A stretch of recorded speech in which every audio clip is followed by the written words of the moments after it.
Le flambage des pêches. Le flambage des pêches et de tout autre fruit, on a toujours la même progression à faire. Dans un premier temps, on va réaliser un caramel blond, c'est-à-dire un caramel qui ne doit pas cramer. Donc on va maîtriser notre flamme. Pour faire un caramel, on va avoir besoin de sucre en poudre. On va avoir besoin d'un filet de jus de citron. On peut rajouter du beurre pour rendre le caramel un petit peu plus riche, un petit peu plus onctueux. Et aujourd'hui, c'est ce que je vais faire. Mais sachez qu'on peut aussi faire un caramel juste avec du sucre et du jus de citron. Pas besoin de beurre. D'accord ? Je répète, aujourd'hui, on va mettre du beurre. Ensuite, on va laisser notre sucre caraméliser à proprement parler. Et on rajoutera, alors souvent c'est du jus d'orange, mais là dans le cadre des pêches, comme on a des pêches au sirop qui sont dans une boîte avec du jus de pêche, on va réutiliser ce jus de pêche. Et après seulement on va faire confire nos pêches et les flamber au cognac. Présentation du poste de travail dans l'ordre d'utilisation des ingrédients. Ce qui veut dire que je vais mettre en premier du sucre, en deuxième du jus de citron, en troisième du beurre, en quatrième mon jus d'orange ou sirop de pêche, ensuite mes fruits et je terminerai par le flambage et je réutiliserai mon fruit à ce moment-là. Une pince, seul matériel en termes de couvert qui est nécessaire, un réchaud, bien vérifié bien entendu avant l'utilisation le matin en mise en place, donc que votre réchaud est correctement alimenté en gaz, c'est-à-dire qu'on a une puissance de chauffe qui sera suffisante puisque le but d'un flambage va être de faire monter la flamme le long de la paroi du poêlon de façon à ce qu'elles viennent lécher ici les vapeurs d'alcool qui vont remonter pour enflammer. Donc si je n'ai pas assez de puissance pour que ma flamme s'élève au moins à ce niveau-là, je ne pourrai pas réaliser mon flambage. D'accord ? On y va. Première chose à faire, on va réaliser donc notre caramel. Pour réaliser un caramel, on va donc garnir intégralement le fond du poêlon avec du sucre en poudre. Plus vous allez mettre de sucre en termes d'épaisseur, et plus longtemps votre caramel mettra à se réaliser. Donc il en faut suffisamment, mais pas trop non plus. Bien entendu, on cherche à tapisser l'intégralité du poêlon. Voilà, là j'en ai assez. Et donc maintenant, je peux allumer mon réchaud. Je vous rappelle que la boîte d'allumettes est obligatoire. Il est formellement interdit d'utiliser des briquets. Question de sécurité.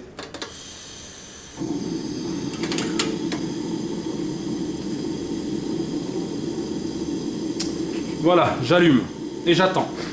Ce qui veut dire que pendant ce temps-là, déjà, je peux décider, éventuellement dans une situation de service, je peux commencer à réaliser mon caramel, mon flambage, pendant, par exemple, que mes clients sont encore en train de manger le fromage.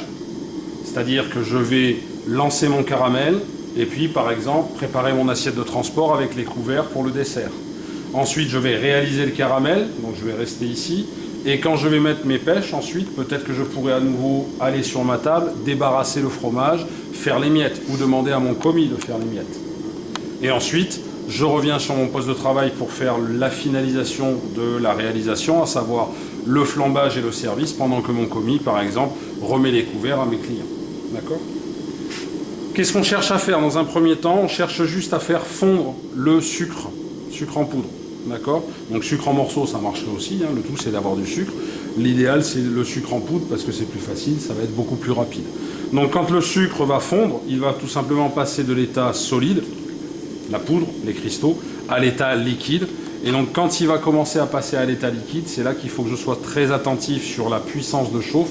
Et éventuellement, si j'ai l'impression que ça va trop vite, il ne faudra pas que j'hésite à baisser la flamme. Selon le type de poêlon que nous avons, poêlon bimétal, je vous rappelle, on a des alliages différents. On en a certains qui sont beaucoup plus lourds et beaucoup plus riches en cuivre que d'autres, donc ça va être beaucoup plus long à chauffer. Donc là, c'est le poids du poêlon qui va vous renseigner sur la qualité.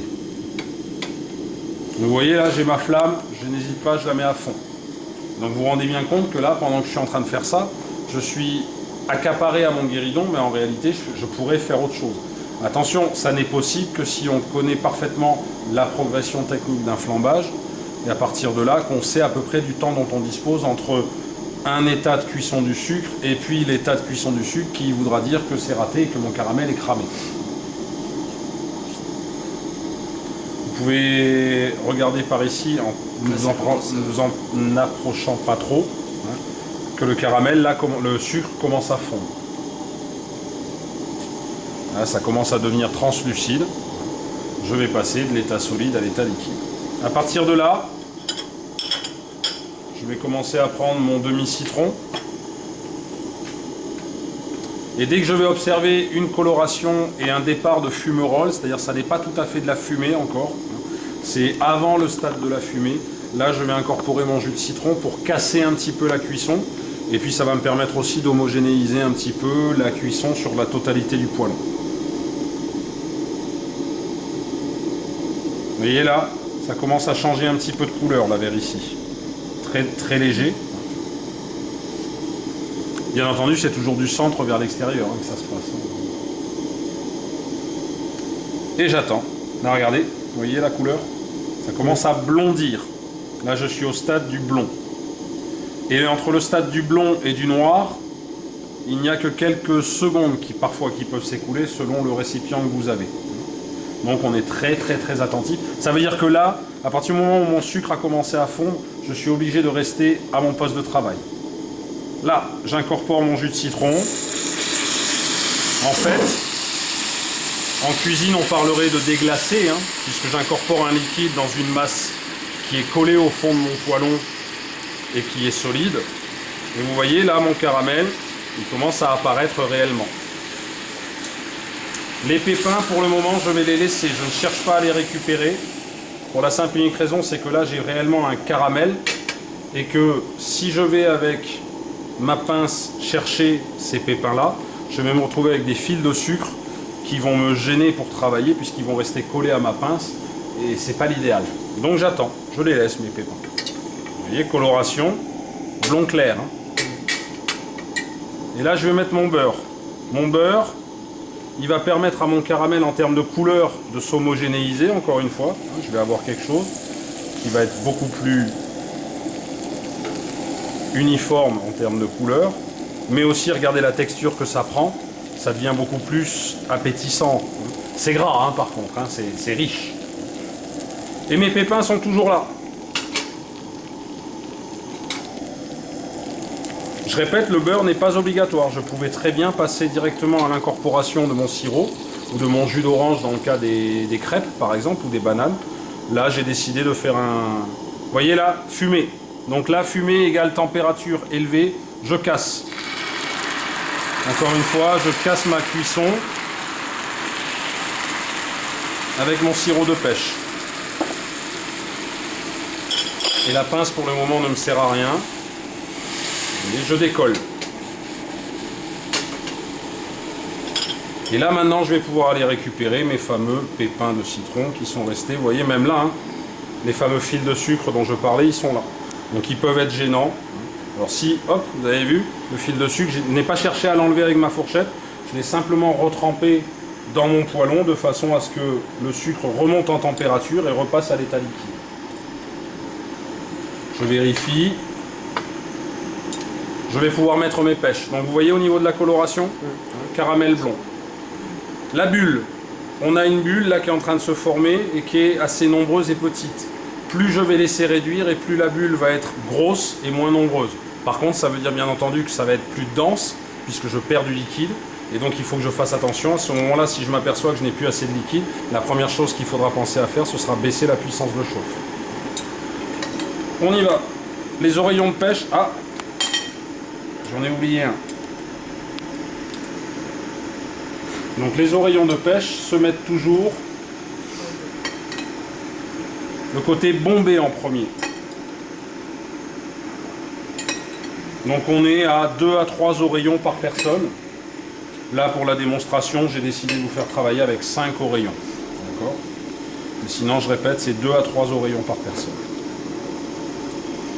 Et là, je vais commencer à les faire cuire. Pour faire cuire ces oreillons de pêche qui sont déjà cuits, puisqu'on a des pêches au sirop, donc qui sont en conserve, je vais malgré tout piquer l'intérieur des oreillons de pêche en prenant soin de ne pas aller jusqu'au fond.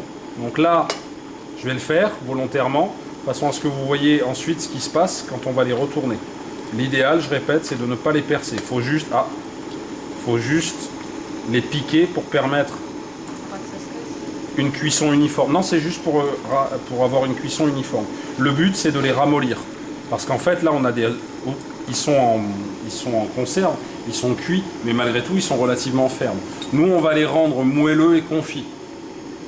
Donc, pour que ce soit plus rapide, on permet à la chaleur de traverser en faisant des trous à l'intérieur de nos oreillons de pêche. On peut même décider,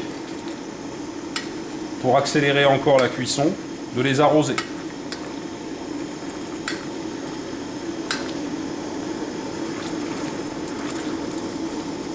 Et là, je suis dans une situation où je maîtrise mon flambage et je sais que ça prend un certain temps. Donc là, je peux partir faire autre chose sur une de mes tables, éventuellement, en gardant un œil dessus, bien entendu. Bon, ceci étant dit, le jour de l'examen, vous éviterez de vous absenter de votre poste de travail quand vous êtes en train de faire ce genre de réalisation technique. Le feu, il est doux Ah non, là, je suis à fond. D'accord. Là, je suis à fond, à fond.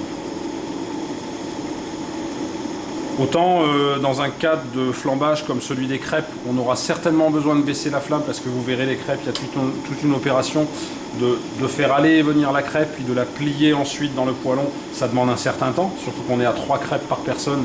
Donc si tant est que vous fassiez ça pour 4, il y a 12 crêpes à réaliser. Donc ça demande beaucoup de temps. Et pour être sûr d'avoir toujours du jus, du sirop, on va souvent être obligé de baisser la flamme pour le flambage des crêpes.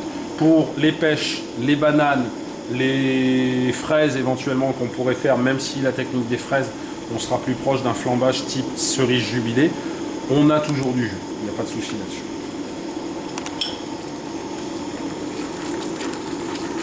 On pense à les décoller de temps en temps malgré tout, parce qu'on n'est pas à l'abri d'oreillons qui se collent, surtout quand je vais les retourner, parce qu'en fait, le fait d'avoir le vide d'air du noyau va créer une aspiration qui va faire que l'oreillon va avoir tendance à se coller au fond du poêlon. Donc on n'hésite pas de temps en temps à les bouger pour les décoller. Je vais les retourner.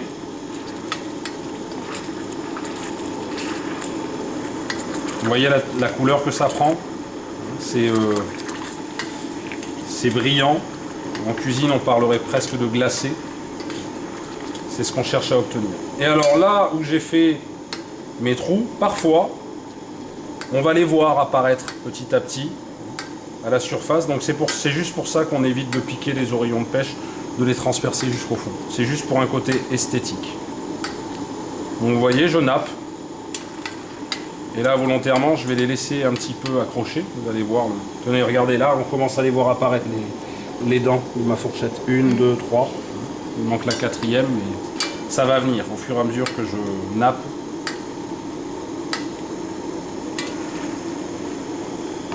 Vous voyez, c'est encore ferme. Hein. J'ai beau appuyer dessus, là, le client, il faut lui proposer quelque chose qui est plus mou. Pas flasque, mais en tout cas plus moelleux.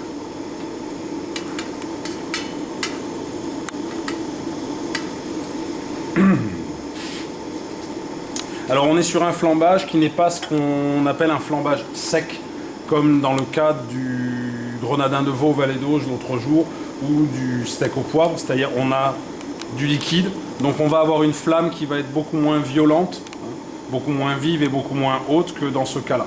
Là on a du liquide, donc ça va noyer un petit peu mon alcool, donc je vais avoir une flamme qui va monter à peu près à cette hauteur. La particularité de flambage de fruits, bien entendu, c'est qu'au moment où ça va flamber, je vais reprendre ma saupoudreuse et je vais saupoudrer de sucre en poudre pour que ça attise un petit peu plus la flamme. C'est plus pour le côté spectaculaire que pour le côté gustatif, parce qu'en termes de sucre, on est déjà sur quelque chose de très sucré avec les pêches flambées ou les bananes flambées. Vous voyez ma bulle? Regardez là. Elle est en train de devenir plus grosse et plus... On sent que c'est plus dense.